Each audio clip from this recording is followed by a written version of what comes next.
नमस्कार, तपाईँ यति बेला सुन्दै हुनुहुन्छ रेडियो गौरव 97 मेगाहर्ज।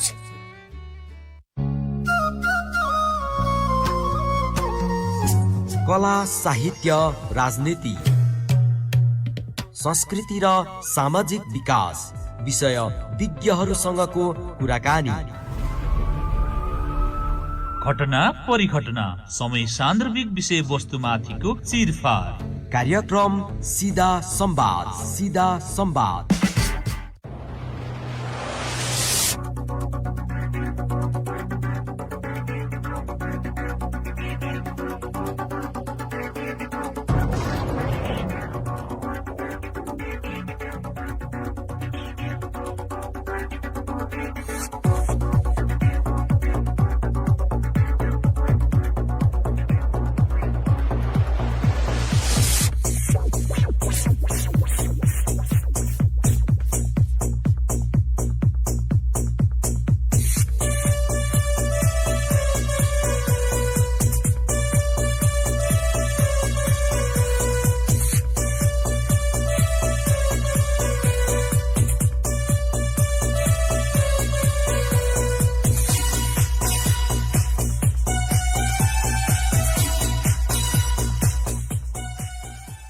नमस्कार अनि हार्दिक स्वागत छ कार्यक्रम सीधा संवादमा। म महेन्द्र थिङ। यति बेला तपाईँ सीधा संवाद रेडियो गौरव 97 मेगाहर्ज, रेडियो रोसी 101.6 मेगाहर्ज र रेडियो क्रान्ति 90.4 मेगाहर्जमा एकैसाथ सुन्दै हुनुहुन्छ।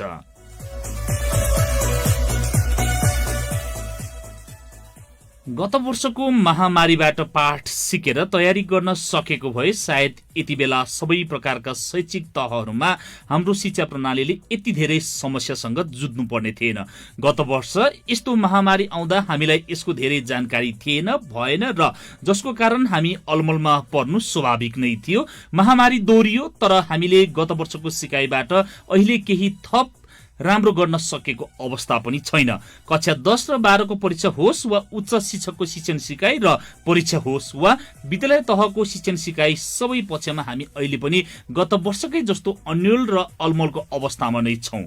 विद्यालय तहमा अध्ययनरत झण्डै 70 लाख भन्दा बढी विद्यार्थीको पठन पाठन नियमित हुन सकेको छैन। निजी विद्यालयहरूले सञ्चालन गरेको अनलाइन कक्षामा करिब 70 देखि 80% विद्यार्थी सहभागी भएका छन् भनिरहँदा त्यो आँकडा पनि अपेक्षित प्रभावकारी हुन सकिरहेको छैन। अनलाइन शिक्षण सिकाइ सञ्चालन गरेका शहरी क्षेत्रका सामुदायिक विद्यालयमा पनि 60% भन्दा बढी विद्यार्थी सहभागी हुन सकेका छैनन्। केही 2-4 वटा शैक्षिक संघ संस्थाको अवस्था फरक भए पनि समग्रमा देशभरिको अवस्थालाई हेर्दा अनलाइन शिक्षण सिकाइमा प्रभावकारी रूपमा अघि बढ्न सकेका छैनन्। महामारी कहिलेसम्म रहन्छ भन्ने कुनै तथ्यगत आधारहरू छैनन्। महामारीको तेस्रो लहर आउन सक्नेतर्फ सचेतता आवश्यक भइसकेको छ। महामारी कम होला र शिक्षण सिकाइ सञ्चालन गरौँला भन्ने समय नभएकाले जहाँ जे विधि उपयुक्त हुन्छ सोही विधिको अवलम्बन गरी शिक्षण सिकाइलाई निरन्तरता दिनु आवश्यक हुन्छ।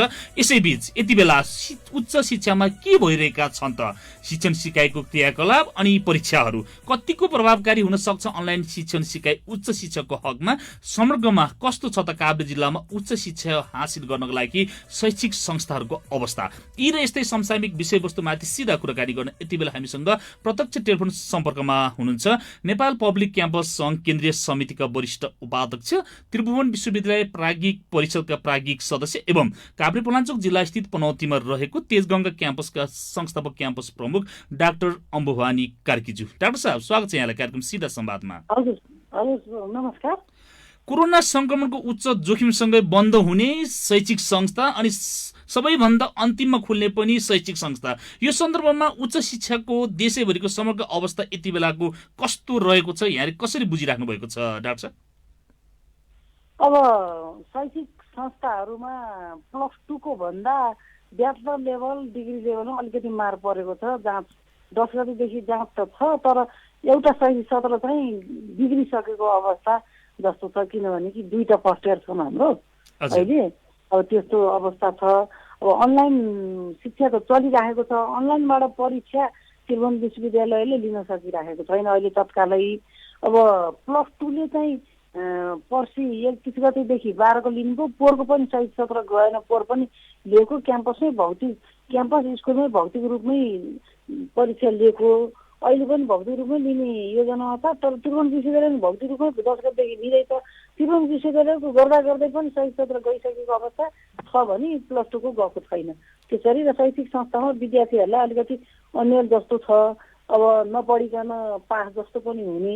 हुन त मैले थाहा पाए अनुसार इन्डियामा पनि त्यसै पास गराएको छ अरे। हाम्रो नेपालमा त जाँच चाहिँ दिएको छ, पास गराएको छ भनेर त्यहाँको साथीहरूले भन्नुहुन्छ।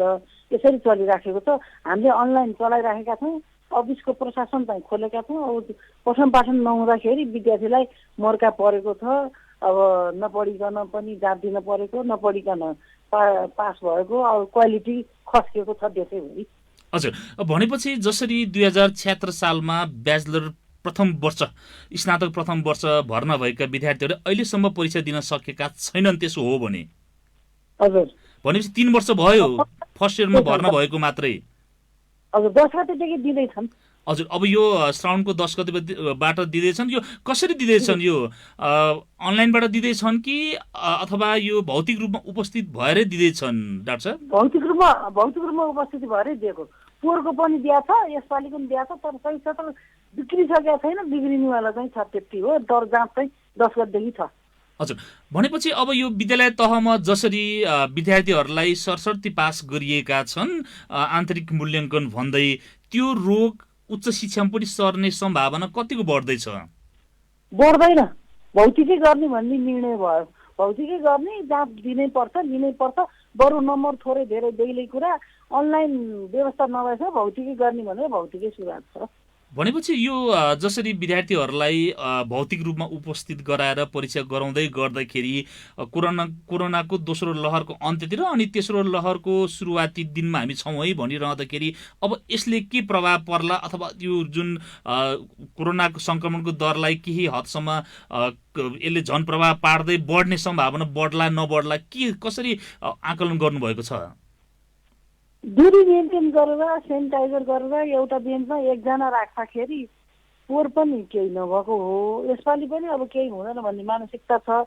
अब बन्ने चाहिँ देखिएको छ, कोरोना घटेको छैन। अब हाम्रै क्याम्पसको माथिल्लो घरहरूतिर पनि कोरोनाहरू देखिरहेछ, मान्छे बित्ने कुराहरू पनि भइराखेको छ। तर अलिकति दूरी मेन्टेन नगर्ने, मास्क नलाउने, त्यो चाहिँ लापरवाही भयो भने चाहिँ बढ्छ, एकदमै बढ्छ।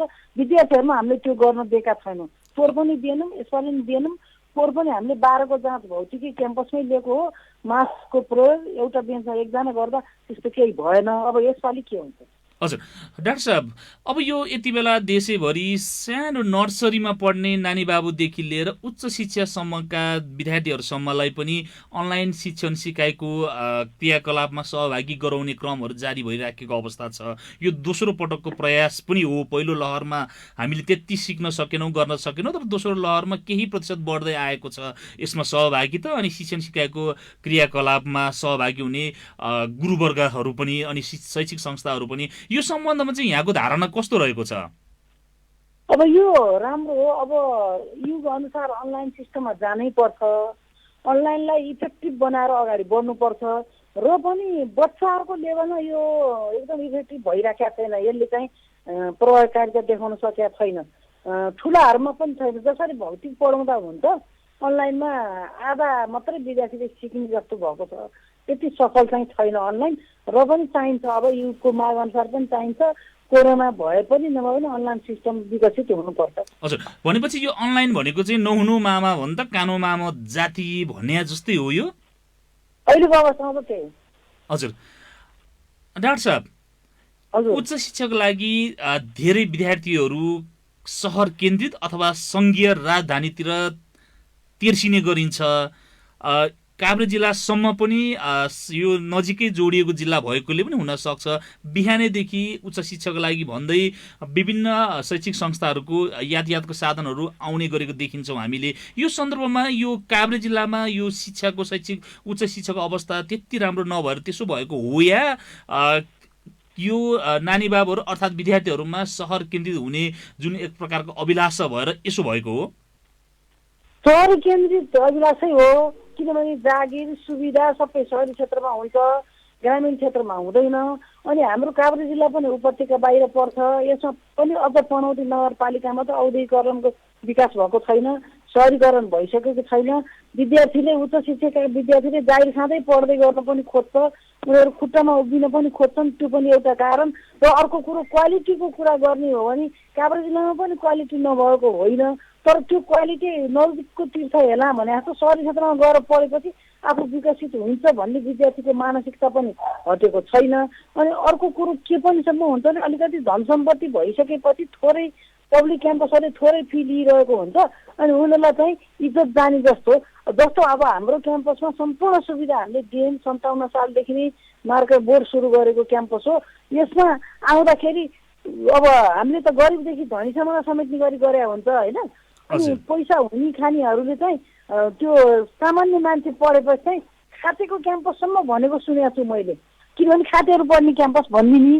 अनि अलिकति अब धन सम्पत्तिको तुजुक पनि हो। अनि फिस आफ्नो नजिक चाहिँ फी नै तिर्न नचाहने, बाहिर गएर जस्तै केही पढाइलाई यहाँ होटेल म्यानेजमेन्ट छ, यहाँ होटेल म्यानेजमेन्टको भर्ना 5,000 छ भने 18,000को भर्ना गरेर पढ्न चाहिँ जाने। अनि यहाँ फेरि टिचर पनि एकदम सक्षम हुन्छन्, विश्वविद्यालय तोकेको अनुसारको टिचरले ल्याब पनि त्यस्तै छ र पनि नदेख्ने। सहरी क्षेत्रमा गएपछि चाहिँ घरबाट बाहिर छोएपछि ठुलो ठाउँमा छु भनेर साथीहरूलाई फुर्ती देखाउन हामी त यति पैसा तिर्या भन्ने हुँदो रहेछ।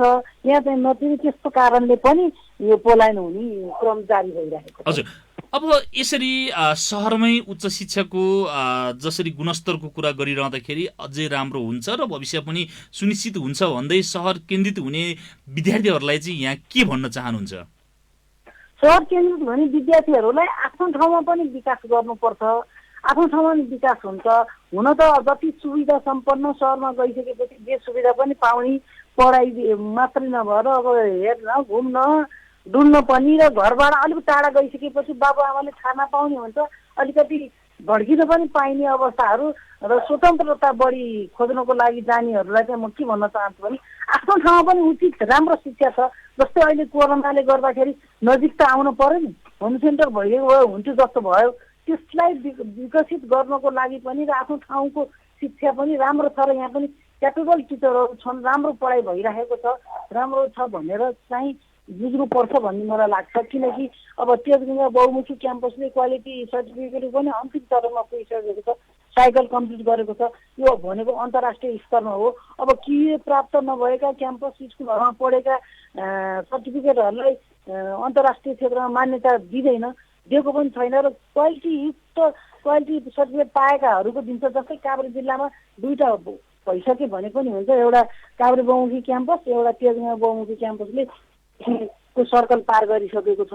यस्तो अवस्थामा अन्तर्राष्ट्रिय स्तरकै पढाइ हुने ठाउँ छोडी अन्त जान हुँदैन भन्ने मलाई लाग्छ। किनकि अब हो साइन्स छैन हामी कहाँ नभएका विषयहरू चाहिँ बाहिर जान सकियो र अरू हामी कहाँ टेक्निकलहरू इन्जिनियरिङ यस्तोहरू काभ्रे जिल्लामा राम्रोसँग खुलिसकेका छैन भनौँ भने के राष्ट्रिय स्तरकै टपर छ होइन। र पनि त्यो भएको हाम्रो त्यो बुझेर विद्यार्थीहरूले आर्ट्स एजुकेसन कमर्सै पढ्न चाहिँ अन्त नदाइदिए हुन्थ्यो भन्ने धारणा छ। हजुर, अब त्यसरी नदाइदिए हुन्थ्यो र सँगसँगै पनौतीमा तपाईँ आफ्नै नेतृत्वमा तपाईँ आफै संस्थापक भएर जसरी तेजगङ्गा बहुमुखी क्याम्पसको स्थापना गर्नुभयो र सँगसँगै आजको दिनसम्म यहाँले भन्नुभयो एउटा साइकल क्लियर गरिसकेको छ, पुरा गरिसकेको छ भन्दै गर्दाखेरि त्यहाँ के कस्ता विषय संकायहरूमा पठन पाठन गर्दै आउनुभएको छ, थप के गरिराख्नु भएको छ, अब के गर्दै हुनुहुन्छ बताइदिनुहोस् त डाक्टर साहब। हजुर, हामी कहाँ अब +2मा चाहिँ एचएम कम्प्युटर साइन्स छ, आर्ट्स एजुकेसन कमर्स छ होइन। अनि ब्याचलरमा चाहिँ आर्ट्स एजुकेसन कमर्स छ, आर्ट्समा चाहिँ सोसियोलोजी र आदि कम्पलसरी छ, सबै कम्पलसरी विषय छ। अनि उसमा चाहिँ कमर्समा त सबै कम्पलसरी भइहाल्छ। एजुकेसनमा इङ्ग्लिस, म्याथ, नेपाली, पपुलेसन यसरी हामीले पढाइराखेका छौँ। यो साधारण विषयको सबै विषय यहाँ छ। अनि यसपालि हामीले एमएड चाहिँ हाम्रो 65 सालदेखि नै हो, 67 सालदेखि नै छ। यसपालि एमबिएस पनि ल्यायौँ। एमबिएस पनि अब क्वालिटी बढ्दै जाने हिसाबमा आर्ट्स एजुकेसन 3टै फ्याकल्टीको मास्टर लेभल पनि चलाउने योजना छ। यो साल हामीले एमबिएस ल्यायौँ, 67 सालमा एमएड ल्यायौँ, अब एमए पनि ल्याउने स्तरमा छौँ। लगभग सबै फ्याकल्टीहरू साधारण एजुकेसनको उच्च शिक्षा सबै यहाँ हुने गरी छौँ र क्वालिटी एजुकेसनको क्राइटेरिया चाहिँ यहाँहरू पनि आएर हेर्न सक्नुहुन्छ। सबै कुरो चाहिँ अन्तर्राष्ट्रिय मापदण्ड अनुसारको हुनुपर्छ। पढाइ पठन पाठन सबै डिजिटल सिस्टम, अब विभिन्न समितिहरू गठन र सोसाइटीमा भिज्ने सबै हुन्छ। यसमा चाहिँ माथिमा अब 2टा बिल्डिङ छ क्याम्पसको। माथिल्लो बिल्डिङमा चाहिँ बढी डिजिटल व्यवस्था गरिएको छ, तल्लो बिल्डिङमा पनि छनु त छ, तर माथिल्लो बिल्डिङमा चाहिँ मास्टर डिग्रीसम्म चाहिँ त्यहाँ पठन पाठन गर्नुपर्छ भन्ने त्यो बन्दैछ। बन्ने क्रममा चाहिँ अहिले चाहिँ बिबिएस त्यहीँ चलेको छ, अब एमबिएस पनि त्यहाँ चल्छ। अनि यता अरू चाहिँ तल्लो बिल्डिङमा चलेको छ। यस अन्तर्राष्ट्रिय मापदण्डमा अनुसारकै निर्माण गर्दैछौँ। हजुर डाक्टर साहब, तेजगङ्गा बहुमुखी क्याम्पस काभ्रे जिल्लाकै सन्दर्भमा कुराकानी गर्ने हो भनेदेखि हामीले काभ्रे जिल्लाको मुख्य सहर मानिने धुलिखेल बनेपाभन्दा अलि पर पनौती, त्यसमा पनि अझै अलिकति भित्र नै पर्ने यहाँको जुन सन्दर्भमा कुराकानी गर्नु पर्दाखेरि त्यो विद्यार्थीको सङ्ख्या, विद्यार्थी कुन कुन क्षेत्रबाट आउने गर्छन् अथवा त्यहाँ टाढाबाट आउने विद्यार्थीहरूको लागि के सेवा सुविधा यहाँहरूले उपलब्ध गराउँदै आइराख्नु भएको छ, के छ सन्दर्भ, त्यो यो सन्दर्भमा बताउनुहोस् त। हजुर, हामी सकेसम्म सुविधा दिन चाहिरहेका छौँ विद्यार्थीलाई। जस्तै केही क्षेत्रमा चाहिँ हामीले गाडी मिनिबस सेवा समितिसँग सम्झौता गरेर गाडीको व्यवस्था क्याम्पससम्म आउने गरी गरेका छौँ। अन्त पनि विस्तार गर्ने योजनामा छौँ। पनौती नगरपालिका ठुलो नगरपालिका पनि छ। यसमा चाहिँ हामीले सकेसम्म यो भेगमा अहिले सहरी क्षेत्र विकास नभएर मात्रै हो, यो भेगमा विद्यार्थी प्रशस्त हुने देखिन्छ। किन देखिन्छ भने एरिया ठुलो छ। डाँडापरी भेगदेखिको बढी डाँडापरी भेगको विद्यार्थीहरू हुनुहुन्छ, उहाँहरू डेरा गरेर पढ्नुहुन्छ यता। अनि यता कुसादेवी, रियाले, बल्थली, भूमि डाँडा सबै क्षेत्रको विद्यार्थी आउने जक्सन यही हो। अब यो विद्यार्थीहरू बाहिर नजाने हो भने यहाँ भएका पनौती नगरपालिकामा भएका 3टा क्याम्पसले पनि धान्न मुस्किल हुने विद्यार्थीहरू आउनु पर्ने हो, तर त्यस्तो भइराखेको छैन। अघि यहाँ हजुरले भन्नुभएको जस्तै धेरै विद्यार्थी बाहिर जाने क्रम छ। यहाँ बनेपामा आधी विद्यार्थी बनेपा जाने स्थिति छ, गइराखेको देखिन्छ। किनभने विभिन्न ठाउँबाट मोटरहरू आइराखेको छ। अहिले विद्यार्थीहरूमा के पनि भयो भने पढाइहरू भन्दाखेरि पनि सुविधा, गाडी चढेर जान पाइने, मैले अघि यहाँलाई भने नि गाडी चढेर जान पाइने, डुल्न पाइने, घुम्न पाइने भयो भने टाढा जान चाहने रहेछ विद्यार्थीहरू। गाडीबाट ओर्लेपछि अब घर, मैले अघि भने घरबाट टाढा भइसकेपछि घुमेर बिस्तारो आए पनि हुने, घुम्न पनि पाइने, त्यस्तो अलिकति उमेर पनि त्यस्तै उच्च शिक्षा पढ्ने लगभग 11-12देखि 11-12 त बढी टिनेजरै भयो। अनि अझ बेहतर लेभलको पनि अलिकति उमेरकै विद्यार्थीहरू भएको भएर अलिकति त्यस्तोको लागि बाहिर टाढा जाने पढ्न, जस्तै बाहिर गएर राम्रो हुन्छ जस्तो लाग्ने, ड्रेसहरूमा पनि खुल्ला ड्रेस भएको ठाउँमा जान खोज्ने, त्यहाँ जानु। छोरी मान्छेहरू, छोरा मान्छेहरू भन्दा पनि छोरी मान्छेहरू विशेष हाफ ड्रेसहरू भयो भने, फ्रकहरू भयो भने मन पराउने खालकाहरू बाहिर जाने क्रम छ। तेजगङ्गामा यहाँ भएका क्याम्पसहरूमा चाहिँ विद्यार्थीहरूलाई खुल्ला लुगाहरू दिइँदैन। अलिकति अब घर वरिपरि अनुशासन पनि हुनुपर्ने भएको हुनाले त्यो फरक छ। अनि हामी कहाँ यातायातको सुविधा तेजगङ्गाले पुरा दिन सकेको छैन। एक ठाउँमा मात्रै बस, अब अन्त पनि हामी गर्ने योजनामा होला, त्यो सुविधा पनि खोनिरहेछ। ती कारणले गर्दाखेरि पनि पनौतीमा भएका क्याम्पसहरूमा कम अन्त बढी जाने हुँदै पनि तेजगङ्गा बहुमुखी क्याम्पसमा अहिलेसम्म चाहिँ विद्यार्थीको रेसियो राम्रो छ। हजुर डाक्टर साहब, जसरी यहाँले भन्नुभयो अलि गाउँ ग्रामीण भेगको विद्यार्थी सहरमा आउने र यो सहरको अर्थात् सिधै भन्नुपर्दाखेरि डाँडापारी लगायतका भेगहरूको विद्यार्थी पनौती बसेर पढ्ने, पनौतीको बनेपा आउने र बनेपाको सङ्घीय राजधानीसँग जोडिएको जिल्ला भक्तपुर, ललितपुर, काठमाडौँ लगायतका उच्च शिक्षा हासिल गर्ने शैक्षिक संस्थातिर आकर्षित हुने क्रमहरूलाई रोक्नको लागि चाहिँ यहाँहरूले कुनै अभियान, कुनै कदम चाल्नु नभएको हो कि सक्नु नभएको हो कि यहाँहरूको भौतिक पूर्वाधारदेखि लिएर शैक्षिक जुन क्षेत्रमा यहाँहरूले गर्दै आउनुभएको क्रियाकलापहरू छ त्यो गुणस्तरयुक्त नभएर चाहिँ यसो भएको हो? होइन, राख्न खोजेको, रोक्न खोजेको पनि हो। अब यहाँहरूले आएर हेर्नु होला, सुविधा पनौतीमा पनि नभएको होइन र हाम्रो क्याम्पसमा पनि नभएको होइन। किनभने अघि यहाँलाई मैले भनिसकेँ, अन्तर्राष्ट्रिय मापदण्डमा जानुपर्छ। क्वालिटी एजुकेसन सुरु गरेपछि क्लाइरेटदेखि लिएर हरेक ठाउँमा अन्तर्राष्ट्रिय, तर भौतिक सुविधाले मात्र विद्यार्थी टिक्दो रहन्छ भन्ने पनि हामीले यसपालिबाट अनुभव गरेँ। किनभने मैले अघि यहाँलाई भनिसकेँ धेरै कुराहरू। यस्तो भौतिक सुविधा पनौतीको कुनामा हुँदाखेरि पनि बाहिर किन विद्यार्थी जान्छ भन्दाखेरि घुम्न डुल्ने ठाउँहरू कम अथवा स्वतन्त्रता कम पनि भयो भने पनि नहुने रहेछ। र अर्को कुरो नजिकको तीर्थ हेला, नजिक पढ्न नचाहने बाहिर गएपछि चाहिँ राम्रो हुन्छ भन्ने आन्तरिक भावनाले गर्दाखेरि पनि विद्यार्थीहरूमा अलिकति कम बस्ने क्रम भएको हो कि। अब विद्यार्थी जति बस्नुपर्ने हो हामीले सोचे जति त विद्यार्थी यहाँ बसेको छैन, बाहिर गएका छन्। काठमाडौँमै नम्बर 1 यहाँका पनि पहिलो टार्गेट त काठमाडौँ नै हुन्छ, दोस्रो मात्रै बनेपा हो। अनि यहाँ तेस्रो नम्बरमा राख्छन् विद्यार्थीहरूले। किन त्यस्तो भइरहेछ भन्दाखेरि कामकै कारण हो, रोजगारी नै हो। किनभने काठमाडौँमा त एउटा पसल सानोमा बसे पनि रोजगारी प्राप्त हुन्छ। यहाँ त्यस्तो सुविधा सम्पन्न नभएको भएर विद्यार्थीले रोजगारी पनि खोज्ने गर्छ एउटा। अनि नहुनेको लागि हुने खानेको लागि चाहिँ एकदम सम्भ्रान्त ठाउँमा जान खोज्ने गर्छ। तर बढी पैसाहरू तिर्यो भने शिक्षा राम्रो हुन्छ भन्ने बुझ्ने रहेछ। आखिर शिक्षा क्वालिटी एउटै हो मैले बुझेको। हजुर, तर सँगसँगै कतै भौतिक पूर्वाधारहरूमा यहाँहरूले सुधार गर्दै गर्दाखेरि जसरी शिक्षा दिनुपर्ने गुरुवर्गहरूकोमा हुनुपर्ने एक प्रकारको जुन गुण हुन्छ नि, योग्यता हुन्छ नि, त्यसमा कतै कमी कमजोरी विद्यार्थीहरूले देखिएर अभिभावकले देखिएर पो हो कि भन्नेतिर चाहिँ यहाँहरूले सोच्नु भएको छैन?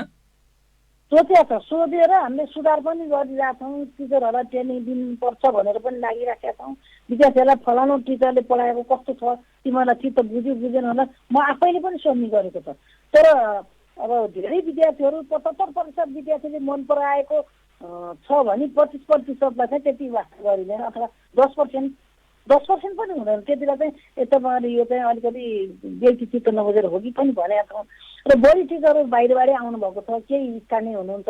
तर टिचरहरूलाई पनि सुधार गर्नुहोस् बेला बेला भने, तर यो विद्यार्थीबाट यो आलोचना आयो पनि भनेको छ। र सकेसम्म कोसिस गरेका छौँ। र मैले यसो बुझ्दाखेरि म धेरै अब म पब्लिक क्याम्पस सङ्घको उपाध्यक्ष भएको नाताले धेरै क्याम्पसहरू घुमेको छु।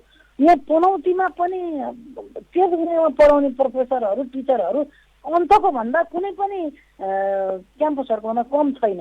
र पनि विद्यार्थीले के बुझ्छ त्यो चाहिँ मैले भन्न सकिनँ, किनकि टिचरहरू त्यति क्वालिटीको हुनुहुन्छ जस्तो मलाई लाग्छ। किनभने अरू क्याम्पसमा पनि मैले पढाएको हेरेको छु, देखेको छु, सबै छु।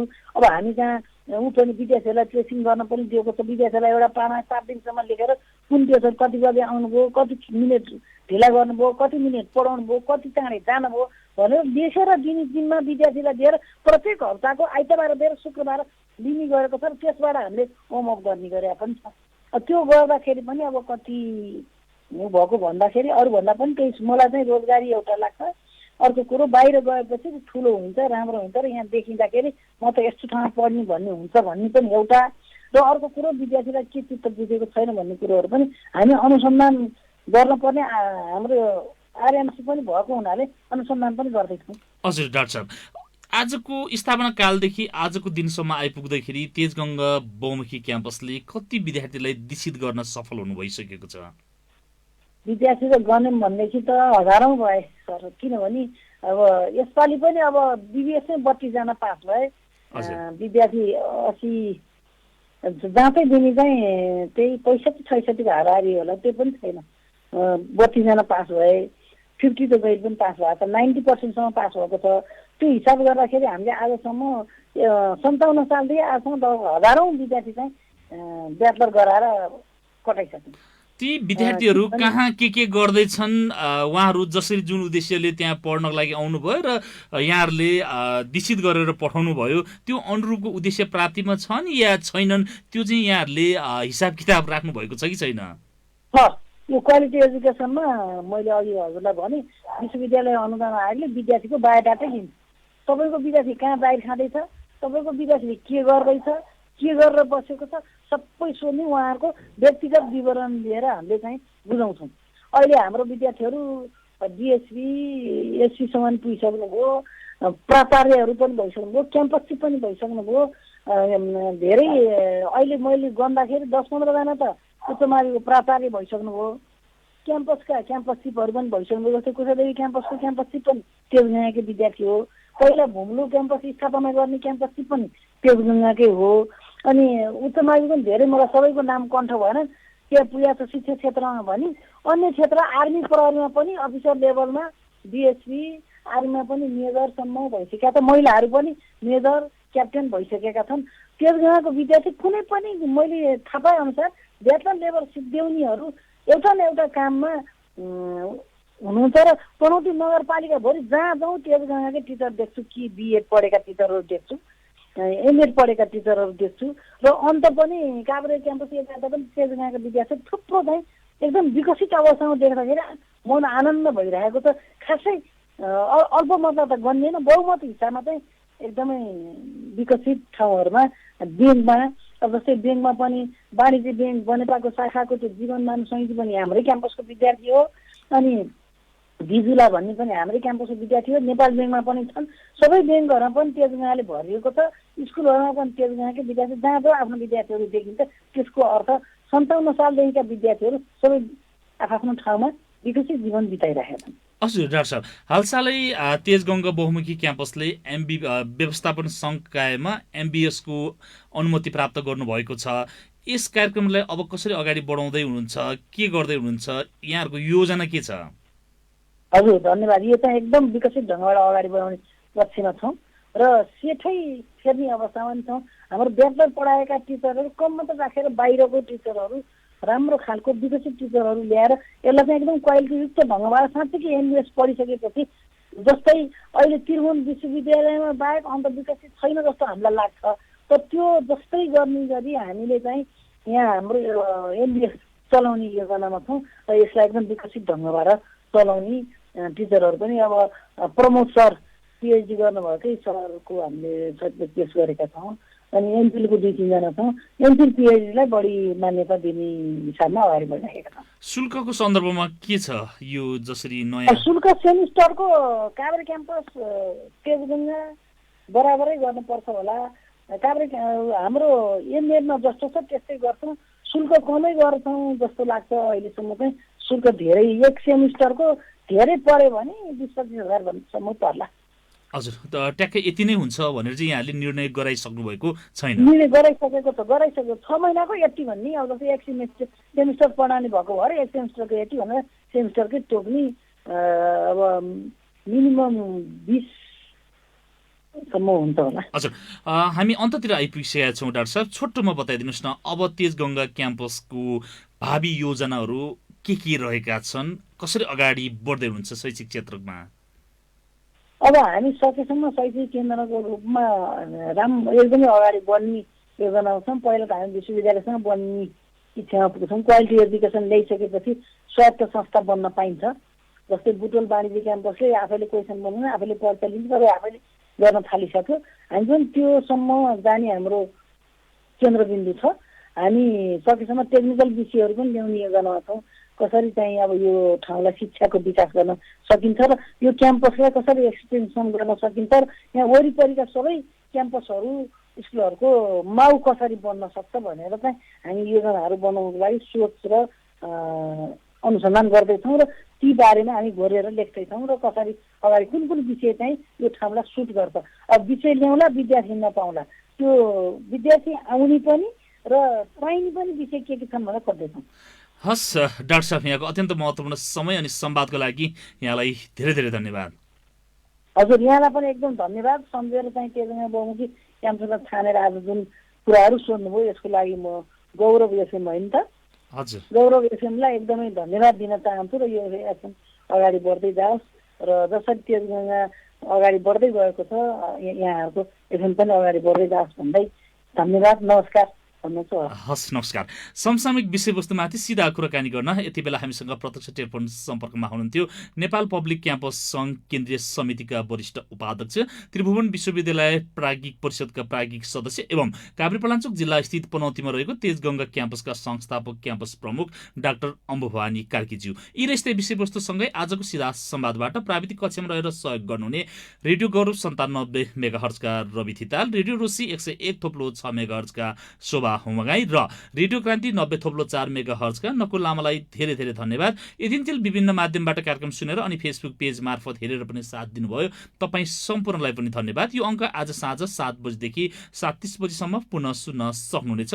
आजको अङ्कबाट म महेन्द्र थिङ बिदा हुन्छु। हस्त नमस्ते।